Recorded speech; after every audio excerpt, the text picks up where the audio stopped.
if you're like picking it up from a store, you know, I have to make sure that like if I buy it from like Costco and transport it to wherever I'm using it, that it's like in a cooler and stays cold, and that transport isn't like too long.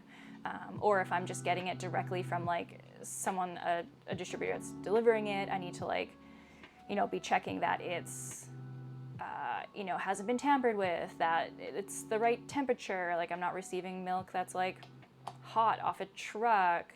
So there's like things like that you have to like have steps for everything, like, and then baking something, like I'm preparing it, how I'm like steps to mitigate contamination while preparing it, and then like what control point while baking it, like what temperature does it need to get to. But I just like basically put that everything was a critical control point.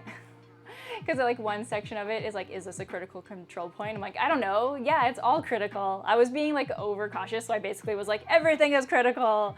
And then she was like, no, you have to like, she was like, I tried to put edits into your food safety plan, but there was just too many that I just gave up. And I was like, oh, thanks, sorry, I don't know what I'm doing. I was trying to be extra cautious, which I guess was wrong. So I just have to go and like, so in like the baking process, like getting ingredients, preparing them, handling them isn't like the critical point. The critical point is like the kill step. So I'm baking, the temperature that I'm baking something has to be, you know, high enough to kill any bad bacteria or anything. So I just have to like go and not say everything is critical. Just being very picky. Somebody on the internet said that she adds 80 grams of cream cheese to every 100 grams of Swiss meringue, if that helps. That is helpful. That's helpful. Thanks, Wacky. Yeah, under 41 degrees, the food safety danger zone, yeah.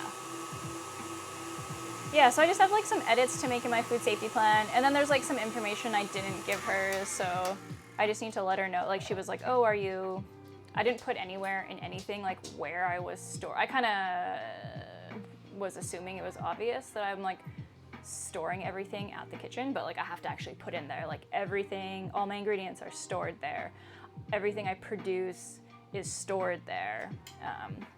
So I just had to clarify some things because she was like, you know, from what you put in, it just wasn't clear. Like, yeah, I need to like state where I'm storing things. If I'm only delivering from that address, like are the products going anywhere else before they go? So yeah, I just have like a few more things I need to add that I didn't add. And then, yeah, I have to figure out too, like where I'm working in the basement, I guess like when they did the inspection, there's supposed to, like we dedicated like a hand wash sink, but it's not the right type of sink. So it's not necessarily like approved yet for workstation. So she was like, yeah, where you're applying to work out of isn't like an approved space. So my boss is just like, oh yeah, like I contacted her. I was like, what do I do? But she's working on getting the right type of sink. So then it should be fine. So I might have to wait until that's done. It's probably gonna be a little bit longer than I think, but it was, yeah, it ended up being like not too many things wrong. Okay, I'm saving this Italian meringue. I just took my state food handling safety exam. Nice, nice, nice, nice, nice. Overall positive about your plan? Well, I don't know. She didn't really, they just kind of tell you what's wrong, you know? They're like, this is wrong, fix it. She didn't have like any encouraging, like everything else looks great, good job. It was just like, this is wrong, fix it, resubmit it. And it's like, oh, okay. A little harsh. And she was like, yeah, I was trying to put edits and I just gave up because you had too many things wrong. And I was like, oh, okay. Meh. So it didn't make me feel very good at first, but then I reread it and I was like, okay.